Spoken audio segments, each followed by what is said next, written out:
So Jack, thanks very much for speaking with me today on what's been, I imagine, quite an emotional couple of weeks for you. On the 13th of February, you announced your retirement from the game of football at just the age of 27. You released a statement that day, and in it you mentioned that this day had been coming for a while and it wasn't a decision you had taken lightly. So when was it that you realised you finally had to call it a day? Yeah, it's been a tricky situation. It's been well documented. I mean, I missed the whole of last season through injury, and really threw my heart and soul and trying to get back this season. I chucked everything at it. I've seen physios here, there and everywhere, worked day and night, and thought I'd have a real good chance, but it didn't really work out how I would have liked. So yeah, it's a bit frustrating. There were times where I just felt miles off the pace in training and also in games. And then there were days where I'd feel okay and think, right, come on, keep going, you can get there. But it just got to the point where I think enough was enough, and I was lying to myself that I could go out there and do it, lying to my teammates. And as I mentioned in my statement, I don't want to be remembered for being useless and someone who just sat around picking his money up. I'd rather get myself out there, throw myself into something that I'm good at. And I'm very thankful. Peterborough have been brilliant and given me the opportunity to make the transition from playing into coaching. Yeah, so talk me through your injury, if you will, because you suffered your first major injury blow when you were 20 years old. So you battled through injury through the majority of your career. So, I mean, what's different now to say 4 years ago? I mean, how does your body feel? Is it your knee? Is it your fitness? How do you feel when you're training Monday to Friday with a view on playing on Saturday? Yeah, I think the thing for me is obviously I had the major injury when I was 20 years old, and the unfortunate thing and disappointing thing is I've never really been fully fit since that moment. So I had a little taste of it. I probably had 15, 20 games where I felt fit and at it and was enjoying my football and doing well. And unfortunately, the darker side of football, you get an injury and it has an impact on the rest of your career. So it's something I've had to live with and had to deal with, and it just got to this point where I am now, where the knee's it's just not possible to go on. I've been medically advised to call it a day.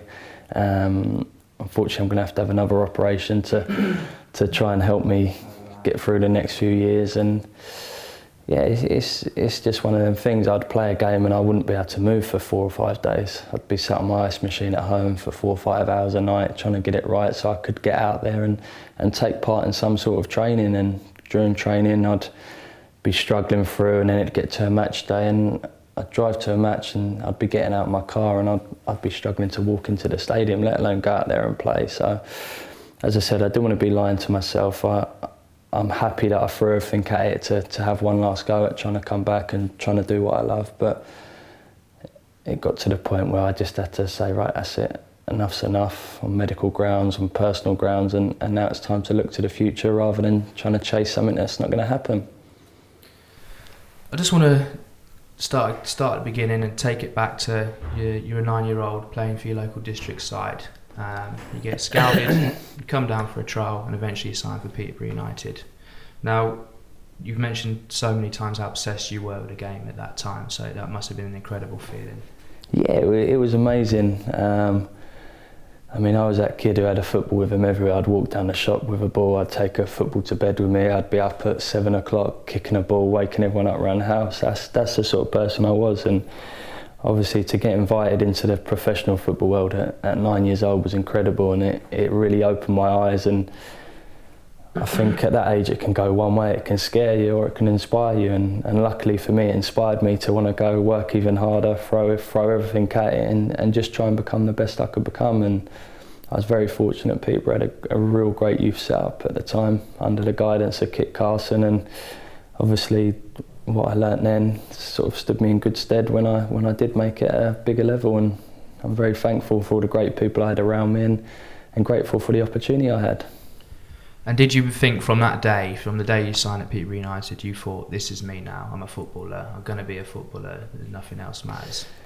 I think every kid has that dream, has that ambition. And as I said, with me, I think it really drove me on and inspired me to want to just really chuck everything at it. I I had the opportunity. I knew I was in a good place. I had good coaches around me, and I suppose from that young age I just thought, right, I want to be a footballer. I've got a great opportunity, so now I've just got to go out there and work every night, work every day at it. And unfortunately I had good people around me guiding me, and eventually after years of hard graft I made my debut in the Premier League, which is where every kid dreams of playing. You've spoken before about you used to love coming to London Road at the time it was to watch the first team play, and you idolised players like Simon Davis and used to watch and study his game. Yeah. How important do you think it is for the youth team of today to make sure they come in to watch the first team, and how do you think it can aid their development in the future?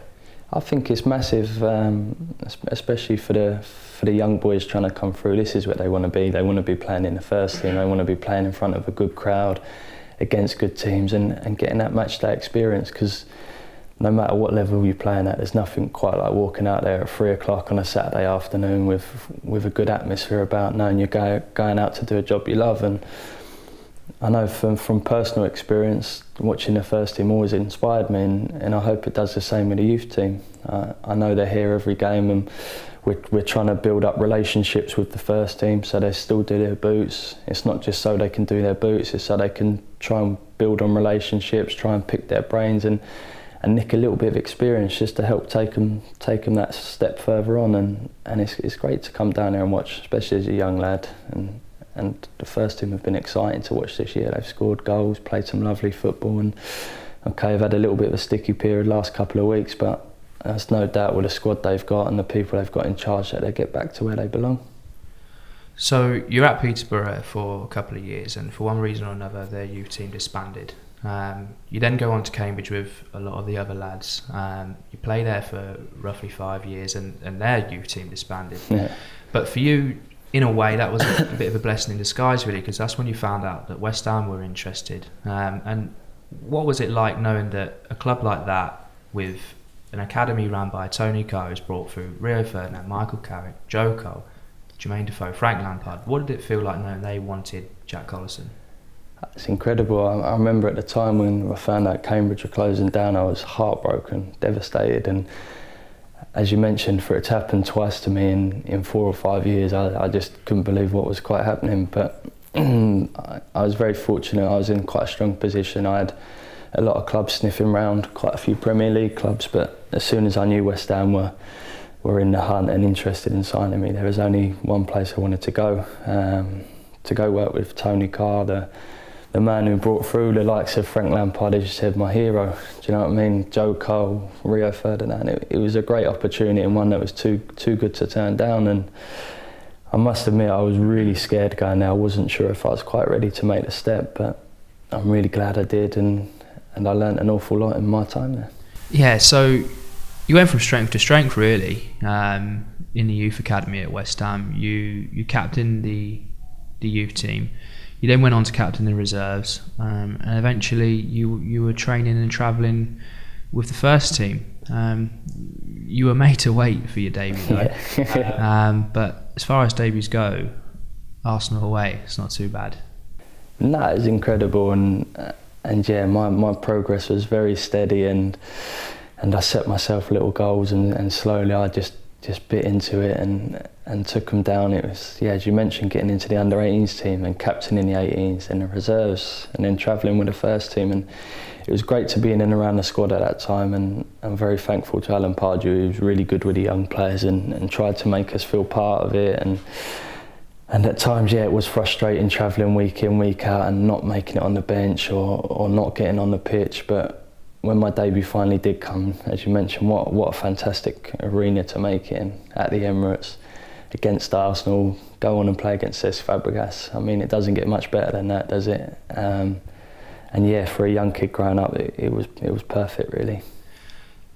When you were progressing through West Ham, what was it like having the likes of Teddy Sheringham, Craig Bellamy, players like Scott Parker around you on a day-to-day basis? That must have seen your career really sort of take flight. Yeah, I remember walking in the canteen on the first day and I saw Teddy Sheringham standing there, and I was like, what do I do? It was a strange situation for me, but it was incredible, and when I got to really know what Teddy Sheringham was like as a person, it was even better. He really believed in me and helped push me on as a 16, 17-year-old going to train with the first team. He took his time to put his arm around me, give me the confidence, and he really made me believe in myself, and it was really good of him. And obviously the other two you mentioned, Craig Bellamy had a massive role to play, especially in my Wales career. He was one who really pushed me on and helped me and stayed after to do extras with me, and then eventually I got the chance to play with Scott Parker, who was another player I looked up to, and he was incredible. He really looked after me on the pitch. If anyone come near me, he would come hunting for him, and what a player. And I think luckily for me I got to play with him during probably his best career, his best years. He was fantastic. Them last couple of seasons for West Ham, he was absolutely incredible. And for a youngster coming through and wanting to make a mark on the Premier League, he was a great person to look up to. And then, of course, while you're in the reserves, you were there when Tevez and Mascherano signed. Yeah, no, I was quite fortunate. They took a little while to settle in and get into the team, and I actually played alongside Mascherano in the reserves. I captained him, which was quite interesting. So, but no, it was a real exciting time at West Ham, and to see players of that calibre and that quality come into West Ham, it was just unbelievable. And as I said, that reserve game I got to play with Mascherano, I probably learnt more in 90 minutes than I did in years. He really was a player. His passing, his attitude to go and play at a terrible stadium against a load of 17, 18-year-old kids who were out there trying to kick him. He loved it, and it was obviously a reason why he's gone on to do so well. So following the season you made your debut away at Arsenal, the following season Gianfranco Zola is appointed manager, and you've spoken many times but he's one of your footballing heroes growing up. It's really when your career started to take off. I mean, you were given a 5-year deal in the summer. You're ever present virtually throughout the season. You score your first Premier League goal, go on to score a few more that year as well.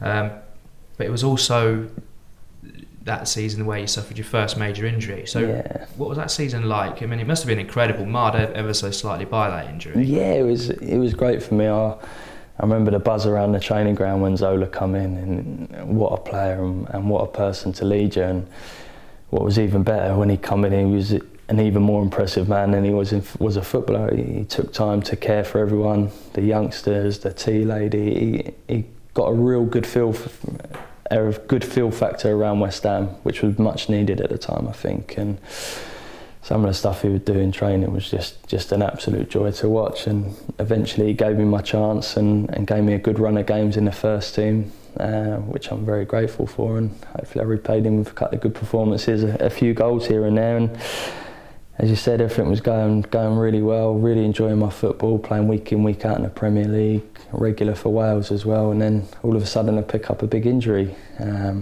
which is one of the downsides of football, but it's part of parcel of the game, and it's something I've had to deal with and something I've had to live with. As I mentioned at the beginning of that season, you were given a 5-year deal. That must have, for the club to put that much trust in you by giving you such a big contract, that must have done you the world of good. Yeah, I think it just helps give you that confidence to push on. As a footballer, you can have a week where you feel incredible and you feel a real important part of it, and then all of a sudden you have 2 or 3 bad training sessions, a bad game, and you're not quite sure. There's times when you maybe doubt your ability, but the club showing faith in me, giving me a 5-year contract, I felt like I was there for the long run. They wanted me to be a big part of it, and thankfully they did, and I thoroughly enjoyed my time at West Ham, and yeah, it was a real good experience, and had many good memories and obviously a couple of tricky times. So West Ham finished 17th the following season, very narrowly escaping relegation, and you've described that season personally as a battle against chronic injuries. It was announced by the club that at the end of that season you were going to go under the knife to hopefully rectify your injury issues. You spent a total of 14 months out of the game after that. And your first game back was unfortunately the day West Ham were relegated to the Championship. That must have been a really difficult chapter in your career to deal with. Yeah, it was such mixed emotions for me that day. I'd come back, as you said, from 14 months and worked so hard day and night, and finally got myself back into a position where I could fight for a place. And I remember saying to Kevin Keane, the assistant, look, I'm ready, chuck me in. I want to try and help keep the club in the Premier League. And I eventually got the nod, and to go out and play at Wigan, it was a real strange feeling that day, because I think we were 2 up in the game, we were cruising, really enjoying it, and all of a sudden Connor Salmon comes on, scores one, sets one up, and then Nzogbia scores at the end, and we ended up getting relegated. So for me it was 14 months of battling, getting back, finally making it back out onto the pitch in the Premier League, which is something I'd done, and then all of a sudden you get hit by a bombshell that, right, I'm not going to be playing Premier League football next season, I'm going to be in the Championship. And to top the day off, Avram then gets sacked straight after the game. So yeah, it was real strange situation, and took a while to settle in for me. And I think for me, I was so happy to get back out there playing football. It probably took slightly longer for the relegation to sink in. And as I mentioned, the season before, West Ham finished 17th, which led to the dismissal of Zola, and Avram Grant came in. But you've said before that you wish the club kept hold of Zola, and the story could have been very different the following season. I think so. I think the thing with Zola, I think he had the players behind him, which is sometimes tricky to get. I mean, I've had a lot of managers. I've seen managers have players backing them and players not. And Zola, the man, he had everyone fighting for him, and okay, the results weren't going well, but we were playing good stuff, and I think it was only a matter of time before he turned it around and started taking West Ham forward. And as in any football club or any business, especially nowadays, they made the decision to act before it was too late, and obviously Avram come in, and it wasn't a great period for West Ham, but I think they're very thankful they've got a man in Slaven Bilic that they believe in now, and I think he's going to really take the club forward. So, following the torrid time that you experienced with your injury and obviously the relegation, better days came, because you followed it up with your greatest season in a claret and blue shirt. West Ham were promoted at the first time of asking, and you were absolutely instrumental in that season. The biggest highlight being your 2 goals in the playoff semi-final against Cardiff on the way to Wembley. What a special season that was for you. Yeah, I think when I sit back now and have a look, that season as a whole was really special. We had a great team spirit. There was a lot of pressure on us that year, because we had to bounce back at the first time of trying, because it was well documented that the owners had spent a lot of money, were paying big wages. We'd just got Kevin Nolan in, so there was a lot of pressure on us that year, but it's something you enjoy. It's not a bad pressure, is it? Having to go out there and try and win football games, it's an enjoyable pressure, and I really thrived that year, and I really enjoyed it, and it was great to win promotion alongside some of my best mates in football. And yeah, it was as you said, my most instrumental season in a West Ham shirt. Scored some big goals. Blocked by St Ledger. Collison fires West Ham into the league just before the hour mark. A hugely played some good stuff, and was a regular most weeks when I made it out there. So I really enjoyed it, and there's no better feeling than getting promoted through the playoffs, especially a big day at Wembley in front of all the fans, and that it was a special day, and one that I look back on now with fond memories. And you just touched on Kevin Nolan there. It was Big Sam that was trusted to get West Ham back at the first time of asking, and he's managed to get Kevin Nolan in. What would they like to work with? I mean, everyone that's ever worked with Kevin Nolan speaks about what a great captain he was. Yeah, I don't think anyone who knows Kevin Nolan has got a bad word to say about him. He's a great leader.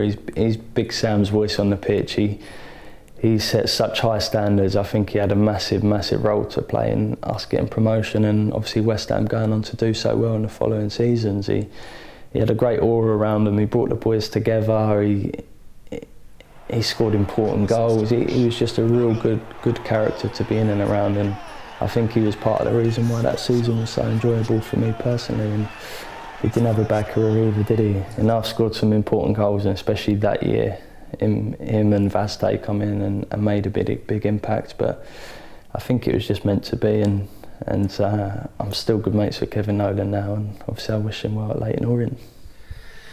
Now, following that season, the next 2, unfortunately, you struggled with injury, and following a couple of loan spells at Bournemouth and Wigan respectively. In 2014 your West Ham career came to an end. Now the fans have very much considered you as one of their own, and it must have been hard saying goodbye to them. You'd been through a lot together. It must have been hard to say goodbye. Yeah, of course it was. I mean, I'd been at West Ham since 16 years old. I'd been there 8 or 9 years. So that's a long time to be with anyone, and I've said it on many occasions that West Ham fans really take to their youngsters when they come through, and if they know someone's trying hard and running about for their team, they really get behind them. And I was very fortunate. They supported me through some really tricky times, and also shared some great times with me, like my debut and my first goal. So I had a real special bond with them, and obviously to say goodbye was tough, and I tried to get it out there with my with my longest ever goodbye letter, but it was me trying to get my feelings across and show them how thankful I was that I had that support, especially as a youngster going through some tough times, and I'm still forever grateful now. And it's nice when I go back there now and still get a good reception and still see all the same people, and I can go there now and enjoy the games and watch some of my mates out on the pitch and real get into it as a fan. Following that, you had a brief spell at Ipswich. You didn't make an appearance for them, but you were obviously training and trying to get back into it. That it was then that what we've spoken about. You took your 12-month break. Yeah. And in June 2015, you signed for Peterborough United. Now, there was a massive buzz about the place when we managed to sign you, because to get someone in of your experience and your top flight quality, the fans were very optimistic. It must have felt good to be back where it all started, feeling good and raring to go again. Yeah, it was kind of a fairy tale story of where I started out to come back. And I mean, Dave Robertson was fantastic with me. He really come in, made an effort to try and make me feel part of it. And as soon as I'd spoke to him maybe 2 or 3 times, I knew I wanted to come here and I wanted to have an impact, and I wanted to do well for obviously the club, for myself, but also for him.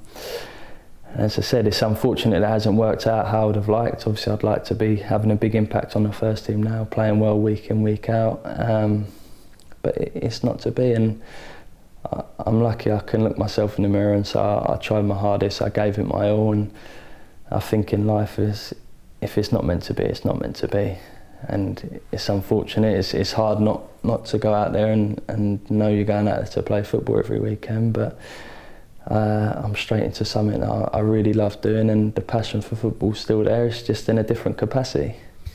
Yeah, because like you mentioned, your return to playing hasn't worked out how you wanted, but it doesn't mean that your journey with Peterborough United has come to an end, because as many Posh fans will already know that you're managing the under-18s at the moment. How's that going for you? Yeah, I'm loving it, to be honest. I've spoke to a lot of people who've retired, and they said it's hard to find something that gives you that buzz, but for me, I'm very lucky to come in every day and work with the next generation, the up-and-coming stars. It makes me want to get out of bed. It makes me want to come in and put on an exciting session and help nurture these young boys through some obstacles and try and get them ready and prepared to make an impact on the first team. And I'm very grateful for the way that Peterborough have acted. I mean, they've acted with real class in helping me make that transition from playing to the coaching side with no problems. They've supported me, which is obviously a massive thing, and although I'm sure they're disappointed I didn't do the business out of the pitch, I'm hoping now that I can repay them by preparing these young boys to go and make an impact on the first team.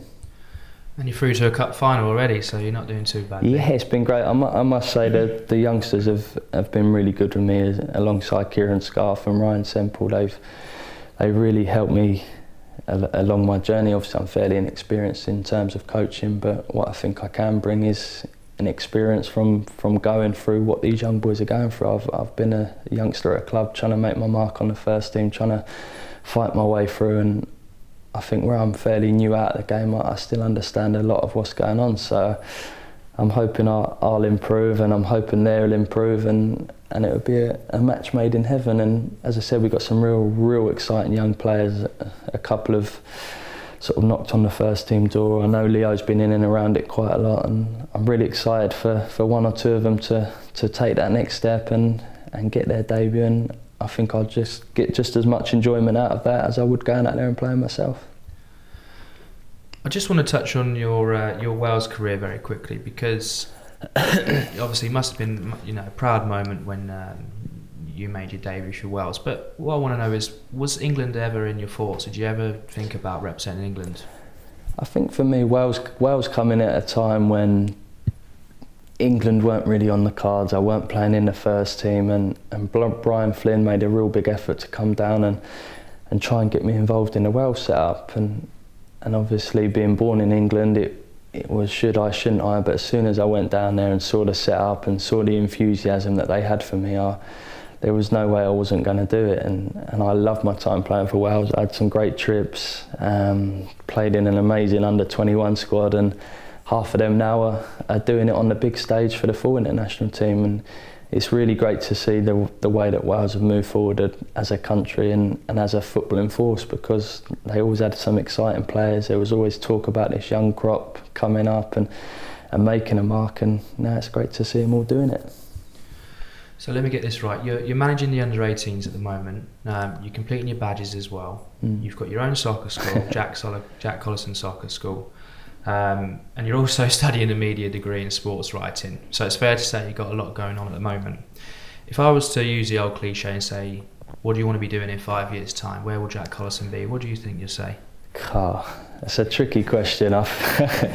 I think if you asked me 2 years ago where I'd be, I would have no idea. One thing I will say, I'm hard-working. I like to keep busy, so I've took a lot of stuff on to try and find something that I am good at and something that inspires me. And at the moment, I'm really loving the coaching, so hopefully I can improve, and we'll see where it gets me. I am ambitious, and whatever I ever go out, I want to be the best that I can be, and I think all I can do is try my hardest and see where it takes me.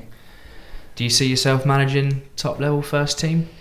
We'll have to see how it goes. I'm fairly new in the game. I still don't know if I'm going to be any good at it, which is where I'm at now. But I am enjoying it. I will give it my all, and at the moment it's something that makes me want to get out of bed.